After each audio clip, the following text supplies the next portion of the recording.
আসসালামু আলাইকুম। আজকের আলোচনায় আমরা একটি গুরুত্বপূর্ণ কিন্তু অস্বস্তিকর একটি প্রশ্ন তুলব।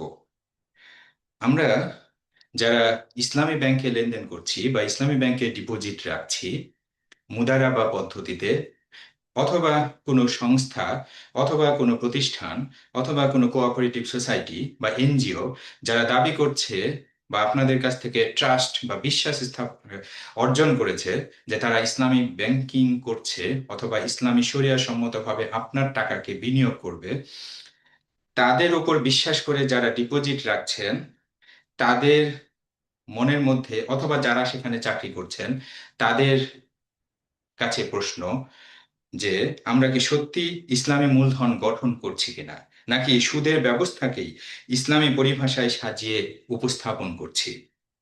অত্যন্ত গুরুত্বপূর্ণ প্রশ্ন। কারণ সূরা বাকারার 2 নম্বর সূরা সূরা বাকারার 275 নম্বর আয়াতে আল্লাহ বলেছেন, যারা সুদ সুদ এমন একটি জিনিস, যারা সুদ খায় দুনিয়াতে, তারা কিয়ামতের দিন এমন অবস্থায় উঠবে যেন তারা তাদেরকে উন্মাদ অথবা খুবই উন্মাদ অবস্থায়, খুবই খারাপ অবস্থায় উঠাবে, যেন শয়তান তাদের স্পর্শ করে পাগল করে দিয়েছে। কারণ তারা বলতো, কি বলতো, যে ব্যবসা তো সুদের মতোই, মানে সুদ আর ব্যবসার মধ্যে গুলিয়ে ফেলতো তারা, এবং নিষ্ঠুরতার মাধ্যমে এবং আহ, উম, অত্যন্ত আহ, ধূর্ততার সাথে সুদের ব্যবসা পৃথিবীতে চালিয়ে গেছে। তাদেরই এরকম দুর্দশায় পড়তে হবে। আমরা যেন সেই দুর্দশায় না পড়ি, সেই জন্য আজকে এই মৌলিক প্রশ্ন প্রতিটা মুসলমানের জন্য। সেটা হলো, আমরা কি সত্যি ইসলামী মূলধন গঠন করছি কিনা, নাকি সুদের ব্যবস্থাকে ইসলামী পরিভাষায় সাজিয়ে উপস্থাপন করছি। চলুন বোর্ডে দেখি। দেখেন, ইসলামিক ইকোনমিক ফাউন্ডেশন বা ইসলামিক অর্থ ব্যবস্থার ভিত্তি কি। আপনি যে সংস্থায় বা যে প্রতিষ্ঠানে বা ইসলামী ব্যাংক, তথাকথিত ইসলামী ব্যাংকে যে টাকা রাখছেন, সেই টাকা রাখার পিছনে আপনার 5টা জিনিস দেখতে হবে। এই 5টা জিনিস যদি থাকে তাহলে বুঝবেন সেটা ইসলামী ব্যাংকিং, আর যদি না থাকে তাহলে সেটা ইসলামী ব্যাংকিং না। এই 5টা বিষয় কি? ন্যায় বা জাস্টিস। ন্যায় বা জাস্টিস, সেখানে জাস্টিস থাকতে হবে, মানে সুবিচার থাকতে হবে, সেখানে কোনো প্রকার ধোঁকাবাজি থাকবে না। তারপরে স্বচ্ছতা বা ট্রান্সপারেন্সি থাকতে হবে, মানে স্বচ্ছ। আপনি যে টাকাটা বিনিয়োগ করছেন, ধরেন মুদারাবা হিসেবে, মুদারিব হিসেবে, তারা যে টাকাটা গ্রহণ করছে, সেই তারা কোন ব্যবসায়, কোন প্রজেক্টে, কোন ফার্মে বিনিয়োগ করবে, কোন ধরনের ব্যবসায় বিনিয়োগ করবে, এই ধরনের এক স্পষ্ট স্পষ্ট ধারণা আপনাকে দিবে। কিন্তু এই স্পষ্ট ধারণা কি আপনি পান, নাকি শুধু ডিপোজিট দেওয়া পর্যন্তই আপনার ওদের ওপরই ভরসা করে থাকতে হয় যে এই টাকাটা তারা কোথায় বিনিয়োগ করবে সেটা তাদের সিস্টেমের বিষয়? এরকম যদি হয়ে যায় তাহলে আসলে সেখানে ট্রান্সপারেন্সি নাই।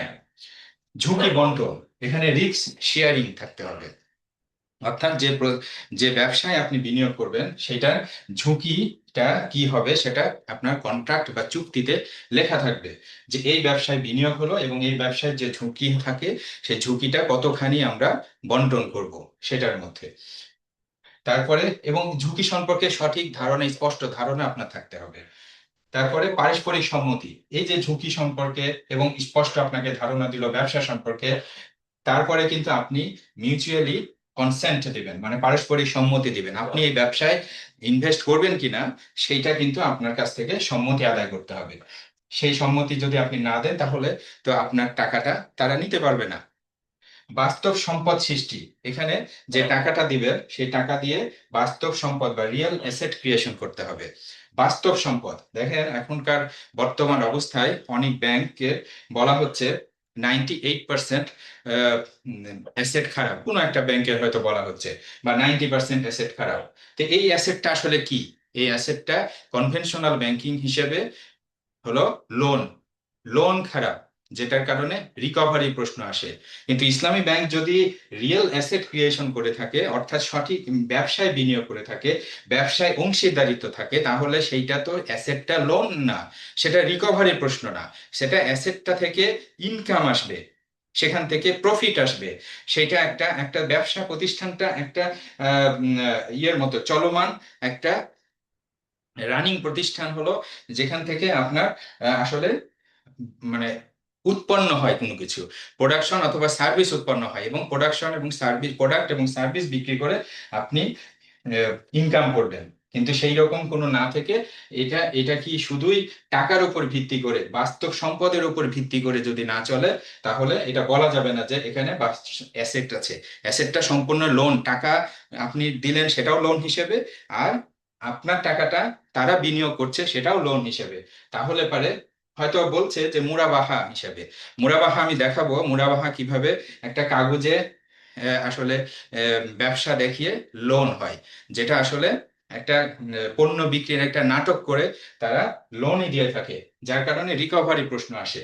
তো এই পাঁচটা জিনিস আপনার প্রতিষ্ঠানে আছে কিনা: ন্যায় বা জাস্টিস, স্বচ্ছতা বা ট্রান্সপারেন্সি, ঝুঁকি বন্টন বা রিস্ক শেয়ারিং, পারস্পরিক সম্মতি বা মিউচুয়াল কনসেন্ট। যে কোন প্রতিষ্ঠানে, কোন ফার্মে, কোন প্রজেক্টে আপনি বিনিয়োগ করছেন সেটা বুঝে শুনে আপনি সম্মতি দিয়েছেন কিনা, নাকি সম্মতিই নেয়নি, আপনার সম্মতি নেওয়ার প্রয়োজনই বোধ করে না, আপনি শুধু একটা ডিপোজিট দিলেন আর ডিপোজিটের একটা স্লিপ দিল, তাকে ধরিয়ে দিল, আর আপনার ওই টাকাটা কোথায় গেল সেইটার কিন্তু কোনো হদিশ হয়তো পাচ্ছেন না। এরকম যদি হয় তাহলে ওটা ইসলামী ব্যাংকিং না। বাস্তব সম্পদ সৃষ্টি, যদি বাস্তব সম্পদ সৃষ্টি না হয়, শুধু লোন সৃষ্টি হয়, তাহলে পরে কিন্তু ইসলামী ব্যাংকিং না। তো এই পাঁচটা জিনিস আপনারা দেখতে হবে, যে পাঁচটা জিনিস থাকতে হবে, না হলে এগুলো ইসলামী ব্যাংকিং হতেই পারে না। কারণ আমাদের লাভটা কোথায়, লাভ নিশ্চিত, যদি লাভটা কোথায় থেকে আসবে, এই পাঁচটা জিনিসের উপর ভিত্তি করে আপনার মুনাফা আসে। মুনাফাটা বিজনেস থেকে আসে। রিটার্নটা কোথায় থেকে আসবে? বিজনেস থেকে। মুনাফাটা শুধু নাম চেঞ্জ করে সুদের জায়গায় মুনাফা বললেই তো সেটা মুনাফা হয় না। সঠিক এই রিয়েল অ্যাসেট বা রিয়েল বিজনেস থাকতে হবে, তাছাড়া সেটা মুনাফা হতেই পারে না। লোন থেকে হয়, লোন থেকে হয় সুদ। তো লাভ, লাভ যেটা, এই যে রিস্ক শেয়ারিং, এখানে দেখতে হবে রিস্ক শেয়ারিং হচ্ছে নাকি রিস্ক ট্রান্সফার হচ্ছে। হ্যাঁ, ঝুঁকি, ঝুঁকিটা কি হবে? বাস্তব ব্যবসা থেকে ব্যবসায় ঝুঁকি যেতে হবে, বাস্তব ব্যবসায় ঝুঁকি থাকে।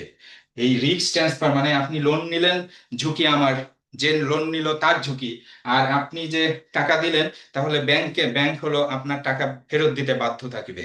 এইটা হলো তাহলে মানে যে লোন নিচ্ছে, যে লোন গ্রহীতা, তার সমস্ত রিস্ক। তাহলে এটা হচ্ছে রিস্ক ট্রান্সফার, এটা রিস্ক শেয়ারিং না। আর ক্রেডিট রিস্ক, সেটা ক্রেডিট কনভেনশনাল ব্যাংকিং বা সুদি ব্যাংকিং এর ক্ষেত্রে এই রিস্কটা থেকেই যায়, তো সেই রিস্কটা তো আসলে রিস্ক বলে না, সেটা ব্যবসার রিস্ক না। তাহলে এই বিষয়গুলো আমাদেরকে দেখতে হবে, না হলে এটা ইসলামী ব্যাংকিং কিনা এই বিষয়ে প্রশ্ন থেকেই যায়। এরপরে আমরা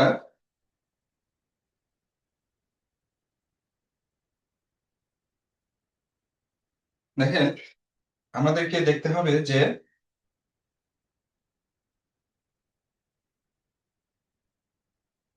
উম, ইসলামিক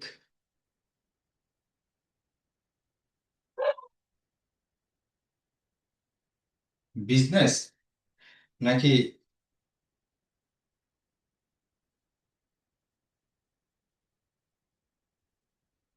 ইন্টারেস্ট, ইসলামাইজড ইন্টারেস্ট, মানে এইটা নাকি এইটা? ইসলামাইজড ইন্টারেস্ট মানে সুদের, সুদের ইসলামীকরণ করা হচ্ছে, নাকি আসলে সঠিক বিজনেস করছেন? এইটা আমাদেরকে খুঁজে বের করতে হবে, এই প্রশ্নের উত্তর খুঁজতে হবে আমাদেরকে। যদি আমরা দেখি যে সুদের এর, ইসলামীকরণ করা হচ্ছে বা ইসলামাইজড ইন্টারেস্টকেই আসলে প্রফিট বলছি আমরা, তাহলে এটা তো ইসলামী ব্যাংকিং হতে পারে না। ধরেন আমি আপনাদেরকে বললাম যে আমি একটা প্রতিষ্ঠান করছি, আমি আপনি 1 লাখ টাকা দেন, আমি লাভ সহ আপনাকে ফেরত দেব। তো যখন আমি বলছি লাভ সহ ফেরত দেব, যখন আমি বলছি মুদারিব হিসেবে আমি টাকা, আমাকে টাকা, আমি মুদারিব হিসাবে আপনাকে, আপনার কাছ থেকে টাকা চাচ্ছি, মানে মুদারাবা ভিত্তিতে, এবং আমি মুদারিব বা আমার প্রতিষ্ঠান মুদারিব, সেই ক্ষেত্রে, এবং আপনি সাহেব আল মাল, সেক্ষেত্রে আমার আর অবস্থাটা কি? আমার অবস্থা যদি এরকম হয় যে no own project, project or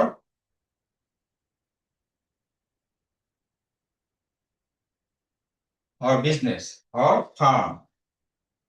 আমার নিজস্ব কোনো প্রজেক্ট নাই, ফার্ম নাই, বিজনেস নাই, আমি শুধু ফান্ড কালেকশন করছি, যে দেখাচ্ছি যে আমি, বা বলছি, আমি দাবি করছি যে আমি ইসলামী ব্যাংকিং করব। আর যদি এই অবস্থা হয়, তাহলে এই অবস্থার মানে হলো আমি মুদারিব হওয়ার যোগ্যতা আমার নেই। আমার নিজস্ব মুদারিব হতে হলে, আমি যদি মুদারিব দাবি করি বা আমার প্রতিষ্ঠানকে মুদারিব দাবি করি, তাহলে অবশ্যই আমার প্রজেক্ট অথবা ফার্ম বা বিজনেস থাকতে হবে। না হলে তো আমি মুদারিব না, আমি কোথায় বিনিয়োগ করব?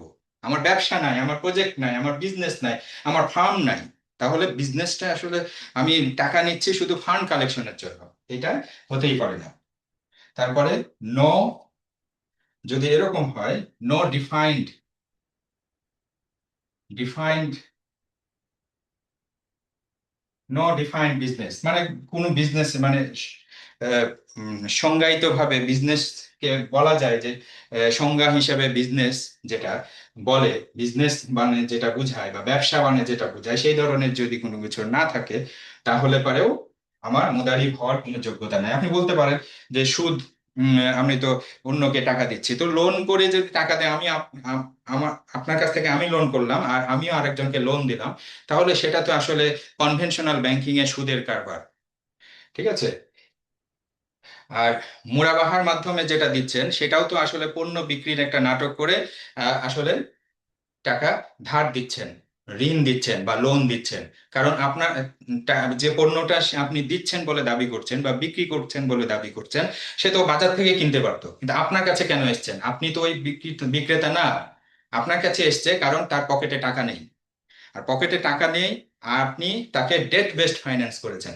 এই ডেট বেসড ফাইন্যান্সের কারণে আপনি অতিরিক্ত যে টাকা নিচ্ছেন, লোন দেওয়ার কারণে যে অতিরিক্ত টাকা নিচ্ছেন, এটা তো সুদ বা রিবা ছাড়া কিছুই না।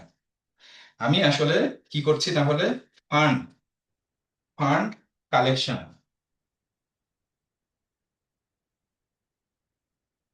কালেকশন, ফান্ড কালেকশন, এটাই ফার্স্ট, এটাই আমার ফার্স্ট প্রায়োরিটি। আমি আগে কালেকশন করব, তারপরে এটা নিজে কোনো রিস্ক না নিয়ে অন্যকে, যারা বিজনেসম্যান, যারা টাকা ধার করছে, যারা ওয়ার্কিং ক্যাপিটাল গ্রহণ করছে বিভিন্ন জায়গা থেকে, যারা ডেট বেসড ফাইন্যান্স করছে বা ডেট মার্কেটে যাচ্ছে অথবা ঋণ বাজারে যাচ্ছে, সেই তাদেরকেই আমি কিন্তু এই ফান্ডটা দিব, নাম দিব ইসলামী ব্যাংকিং করছি। তাহলে পারে এটা কোনো মুদারিবের বৈশিষ্ট্যের মধ্যে পড়ে না। কারণ এখানে আমার নিজের কোনো ব্যবসা না, তবু আমি মুদারাবায় টাকা তুলছি, এটা হতে পারে না, এটা একটা মিথ্যা কথা।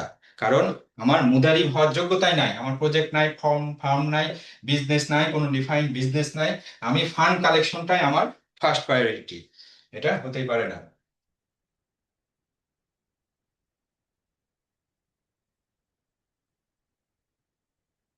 এরপরে তাহলে আসলে এই যে ফান্ড, এই ফান্ডটা কি হচ্ছে? ফান্ডটা আমার মুদারাবা, মুদারাবা নামে আমি সংগ্রহ করছি, মুদারাবার নামে সংগ্রহ করছি। তারপরে মুরাবাহা, মুরাবাহা মাধ্যমে লোন দিচ্ছি, এটা তো আসলে লোন। আমি আপনাকে এখনই দেখাচ্ছি কিভাবে লোন। আর লোন দেওয়ার পরে এখান থেকে যে তথাকথিত প্রফিট, হ্যাঁ, প্রফিট আসছে, সেটা ভাগ করছি। তো লোন থেকে যে প্রফিট আসে সেটা তো আসলে প্রফিট না, এখানে কোনো বিজনেস আছে দেখেন তো? ফান্ড আর মুনাফায় যেটা দিবে সেটাও টাকা, তাই না? এখানেও টাকা, এখানেও টাকা। তাহলে টাকা থেকে টাকা কি আসে? তাহলে টাকা থেকে টাকা যেটা, সেটা আসলে সুদ, সুদ বা ইন্টারেস্ট,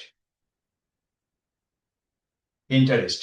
এখানে কোনো বিজনেস নাই, এখানে এই লেনদেনে কোনো বিজনেস নাই। মুদারাবায় আমি টাকা নিলাম, মুরাবাহাই তথাকথিত মুরাবাহার মাধ্যমে আমি লোন দিলাম, যেটা, যেটা আসলে ইন্টারেস্ট বা সুদ। কারণ এখানেও টাকা, এখানেও টাকা, টাকা নিয়েছি লোন হিসেবে আর টাকা দিচ্ছি লোন হিসেবে।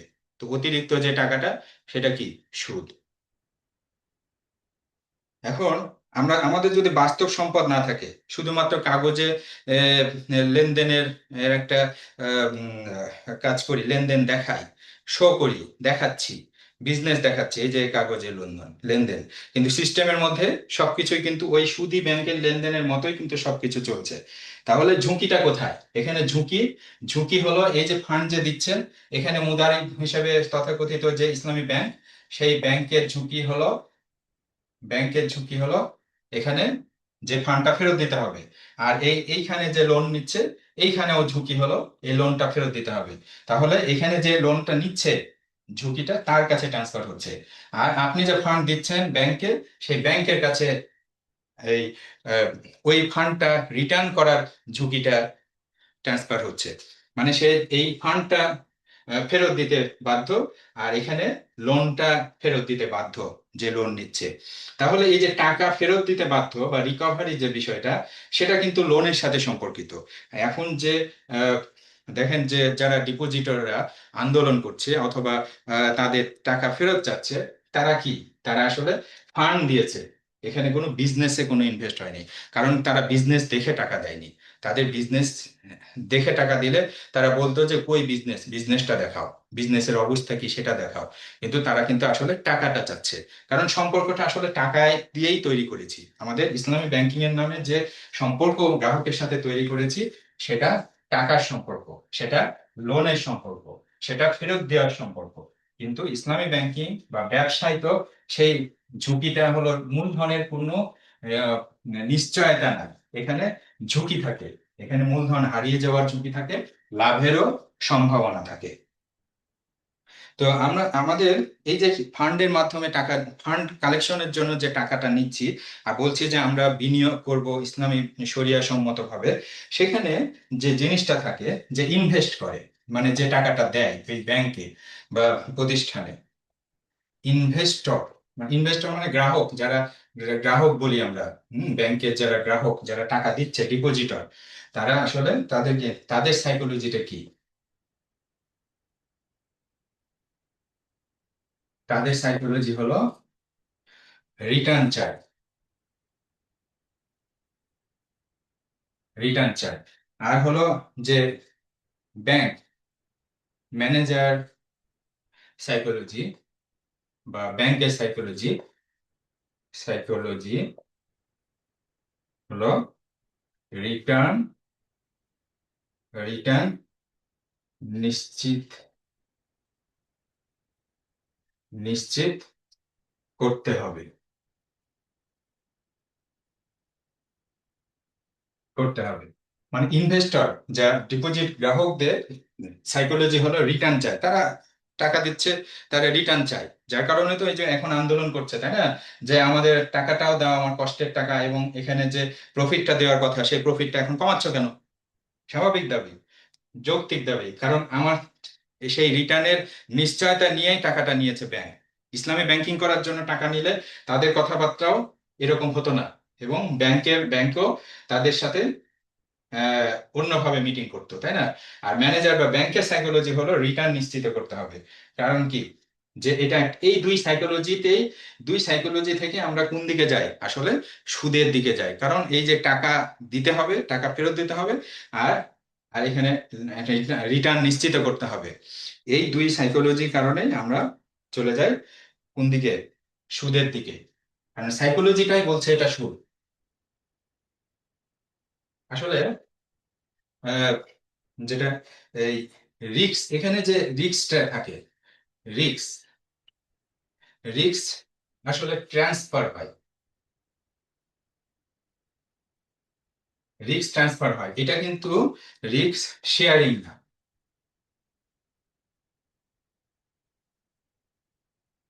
আপনি যে ফান্ড দিচ্ছেন, সেই সেখানে কোনো বিজনেস না থাকায় এটা কিন্তু আসলে রিস্ক ট্রান্সফার হচ্ছে। মানে আমি টাকা দিলাম, রিস্ক চলে গেল আরেকজনের কাছে, আবার আমি আবার মানে ব্যাংক হিসেবে আরেকজনকে দিলাম, তখন রিস্ক চলে গেল আরেকজনের কাছে। তাহলে এই রিস্ক, এইটা হলো ব্যাংকগুলো যেটা করছে সেটা হলো রিস্ক ট্রান্সফার। রিস্ক শেয়ারিং করে কি, রিস্ক শেয়ারিং করতে হলে অবশ্যই বিজনেস থাকতে হবে। বিজনেস নাই তাহলে রিস্ক শেয়ারিং নাই। রিস্ক শেয়ারিং যেখানে নাই, সেটা আসলে ইসলামী ব্যাংকিং বলে কিছু নাই। এটা এখানে রিস্ক ট্রান্সফারটা কেন, কারণ এটা এখানে যে সম্পর্কটা সেটা হলো লোনের মতো, লোনের সম্পর্ক, মানে ঋণের সম্পর্ক। এবং মূলধন দাতা যে নিরাপদ রিটার্ন প্রত্যাশা করে, আর ব্যবস্থাপক বা ব্যাংক বা প্রতিষ্ঠান সেই রিটার্ন নিশ্চিত করার চাপে পড়ে, তাই না। তখন যে কাঠামো গড়ে ওঠে, সেই কাঠামোটা সুদের মানসিকতায় চলে, সম্পূর্ণটা সুদের মানসিকতা চলে। গ্রাহকও সুদ সহ রিটার্ন চায়, সুদ হোক মুনাফা হোক, যে পদ্ধতিতে হোক আপনি আমাকে রিটার্ন দেন, রিটার্নেই আমি খুশি। যার কারণে এখন ওইটাকে সুদ না বলে মুনাফা বলতে আমরা অভ্যস্ত হয়ে গেছি। এই অভ্যস্ত হওয়াতেই আমার সুদটা কিন্তু এই মুনাফা হয়ে যায়নি, সেটা সেটা কিন্তু আসলে সুদ হয়ে গেছে, সুদ সুদ থেকেই গেছে। তো এরপরে আমরা দেখব যে রিয়েল মুদারাবাটা কি আসলে। রিয়েল মুদারাবা যদি হয় তাহলে একটা নির্দিষ্ট, আমি বললাম যে আপনার কাছ থেকে আমি কিছু আমাকে টাকা দেন, আমি একটা ব্যবসা করছি, ব্যবসাটা প্রথমে আসবে, ফান্ড কালেকশন প্রথমে আসবে না, ব্যবসাটা প্রথমে আসবে। বিজনেস ফার্স্ট, ফান্ড না। আপনি দেখেন যে ইসলামী ব্যাংক হোক বা যে কোনো শরিয়া ভিত্তিক প্রতিষ্ঠান হোক বা মূলধন গঠন করে, যারা বলছে যে আমরা মূলধন গঠন করছি, সবার আসল কাজ হলো ফান্ড, বিজনেস নাই, বিজনেস বলে কোনো কথা নাই। বিজনেস, আপনার টাকাটা ফান্ড হিসাবে যখন যাবে, যখন টাকা লেনদেন হবে, তখন আসলে সুদের লেনদেন হবে। কিন্তু বিজনেসে যখন যাবে, তখন বিজনেস থেকে আসবে প্রফিট। হুম। বিজনেস যখন আসবে, বিজনেস মানে কি আসলে ডিফাইন্ড, মানে নির্দিষ্ট, নির্দিষ্ট বিজনেস হতে হবে। নির্দিষ্ট বিজনেস, ডিফাইন্ড, নির্দিষ্ট, যে এই বিজনেস, বিজনেসটা আপনার চোখে চোখে দেখতে পেতে হবে। এটা হলো স্বপ্নের মধ্যে না, এটা স্বপ্নে থাকলে হবে না, এটা বাস্তবে থাকতে হবে। তারপরে এই বিজনেসের, এই যে যে বিজনেস আপনার সামনে উপস্থাপন করা হচ্ছে, সেটা মার্কেট অ্যানালাইসিস থাকতে হবে। অ্যানালাইসিসটা আপনিও করবেন, অ্যানালাইসিস তাদেরও থাকবে আপনারও থাকবে। আপনি যে ডিপোজিট হিসাবে দিচ্ছেন, সেখানে আপনারও মার্কেট অ্যানালাইসিসটা দেখতে হবে। ব্যাংকও দেখাবে যে এখানে এই অ্যানালাইসিসটা আমরা করেছি, এখানের সম্ভাবনাটা এরকম, পটেনশিয়ালিটি, প্রফিট পটেনশিয়ালিটি কতখানি, এখানে রিস্কটাও আছে, রিস্কটাও দেখবেন। অ্যানালাইসিসের মধ্যে রিস্কও আসবে, প্রফিটও আসবে, প্রফিটের সম্ভাবনাও আসবে। তারপরে রিস্ক মানে রিস্ক ডিসক্লোজার,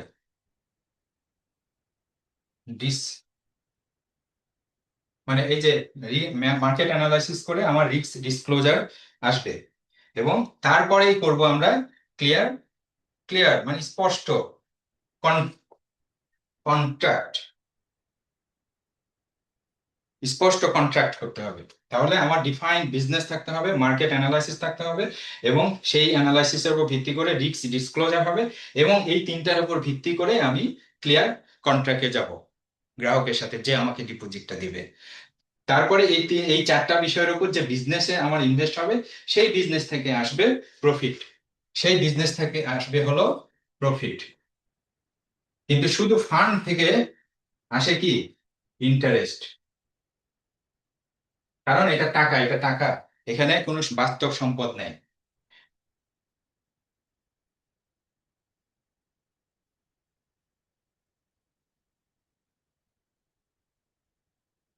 তো এখানে এই যে বিজনেস থাকলো, এখানে কিন্তু প্রফিট রেশিওটাও থাকবে, তাই না? প্রফিট রেশিও, রেশিও থাকবে, রেট না কিন্তু। প্রফিট রেশিও সাপোজ 60-40, তাই না? যে ব্যাংক পেল 60, গ্রাহক পাবে 40। তো এখানে যে প্রফিট হবে, প্রফিট হওয়া মাত্রই এই রেশিও অনুযায়ী ভাগাভাগি হয়ে যাবে। খরচ টরচ বাদ দিয়ে লাস্টে যে প্রফিট থাকবে, নেট প্রফিট, সেই নেট প্রফিটটা এই অনুপাতে ভাগাভাগি হয়ে যাবে, অনবরত ভাগাভাগি হতে থাকবে। প্রফিট অ্যামাউন্টটা কিন্তু নির্দিষ্ট হবে না।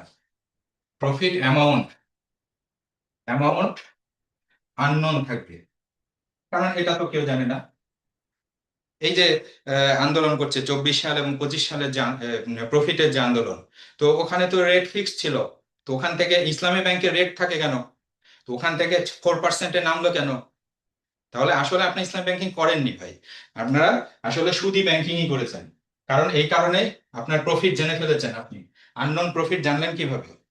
আননোন প্রফিট আবার সেটা আবার এখন কমে কিভাবে?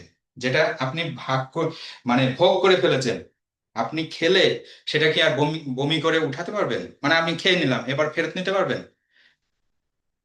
কোনো একটা খাবার আমি খেলাম, এটা কি আর ফেরত নিতে পারবেন? প্রফিটও তাই, প্রফিট, প্রফিট হওয়ার সাথে সাথে ভাগাভাগি হয়ে গেল। এরপরে তো ওই টাকাটা আর ফেরত নেওয়ার প্রশ্নই আসে না।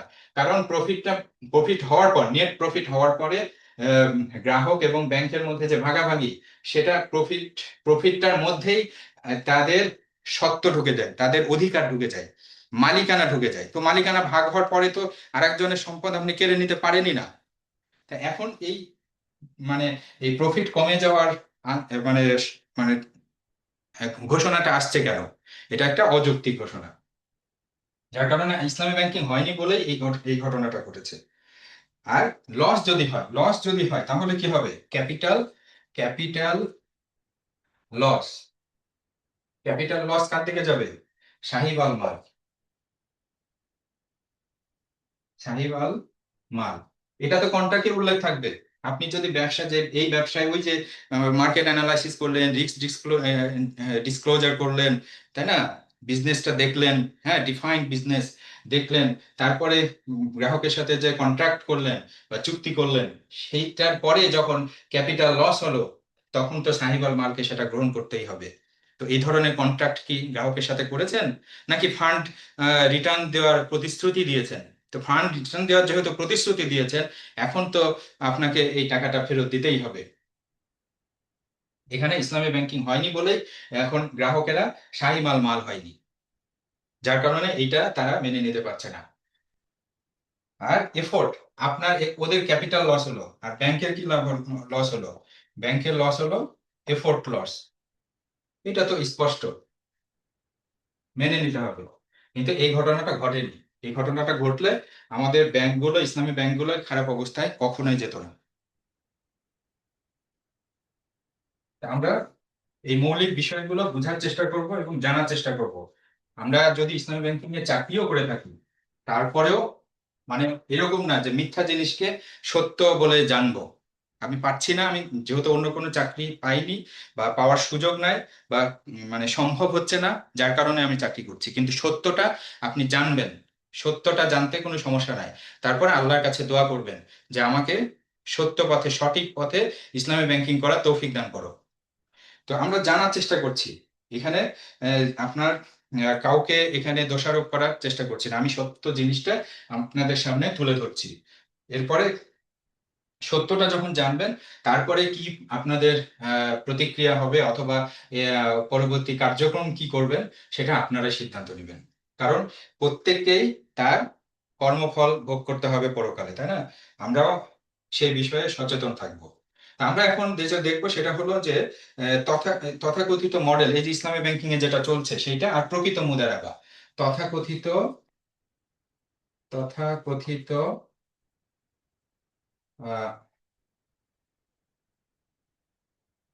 মডেল বনাম প্রকৃত প্রকৃত মুদারাবা। মুদারাবা, তথাকথিত মডেল আর প্রকৃত মুদারাবার মধ্যে পার্থক্য। মানে আমরা যা দেখে থাকি এই যে ইসলামী ব্যাংকগুলোতে যেটা ঘটে, সেটা হলো দেখেন, ফান্ড বেসড, তাই না? ফান্ড বেসড তাদের উদ্দেশ্যই থাকে ডিপোজিট কালেকশন, ডিপোজিট টার্গেট থাকে, ডিপোজিট আনেন, হ্যাঁ, গ্রাহকদের এই যারা এমপ্লয়ি, হ্যাঁ, অফিসার, তাদেরকে ডিপোজিটের টার্গেট দেওয়া হয় এবং তারা ফান্ড কালেকশন করতে ব্যস্ত, তাই না? ফান্ড কালেকশন হলে তাদের প্রমোশন হয়, তাদের বোনাস হয়। কিন্তু প্রকৃত মুদারাবা বিজনেস বেসড হবে।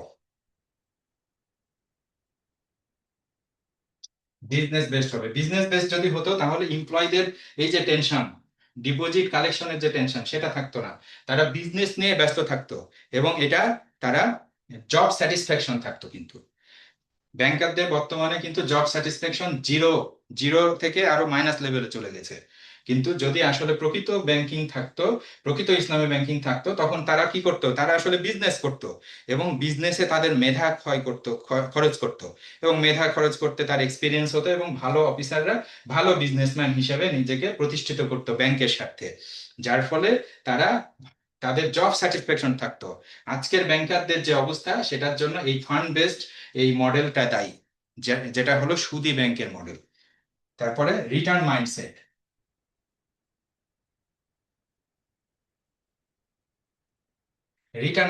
রিটার্ন দিতে হবে, সুদ মানে একটু প্রফিট দিতে হবে, একটু টাকাটা বাড়িয়ে দিতে হবে, এই মাইন্ডসেট নিয়ে ব্যাংকগুলো কাজ করে। কিন্তু কিন্তু কিন্তু হওয়া উচিত কি ছিল? রিক্স মাইন্ডসেট। রিক্স মাইন্ডসেট। কারণ দক্ষ ব্যবসায়ী হতো, তাদের এক্সপেরিয়েন্সড ব্যবসায়ী হতো এবং সেখানে রিস্ক ম্যানেজ করতো। এখানে হলো ক্রেডিট রিস্ক ম্যানেজ করে, রিকভারি ম্যানেজ করে, তাই না? তারপরে ডিপোজিট টাইপ, পুরো ব্যাপারটা হলো ডিপোজিট টাইপ। কিন্তু হওয়া উচিত কি ছিল? পার্টনারশিপ।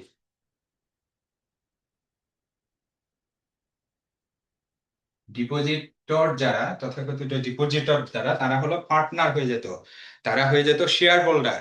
এবং শেয়ার হোল্ডার বা একজন বিজনেস পার্টনারের যে সম্মান, সেই সম্মান তারা পেতেন। ডিপোজিটররা সেই সম্মান পায় না, তারা শুধু ওই টাকাটা ফেরত পাওয়ার নিশ্চয়তা পায়, তাই না? তাহলে এটা কি ইসলামী ব্যাংকিং হলো? আর একটা হলো সাইকোলজিক্যাল সেফটি।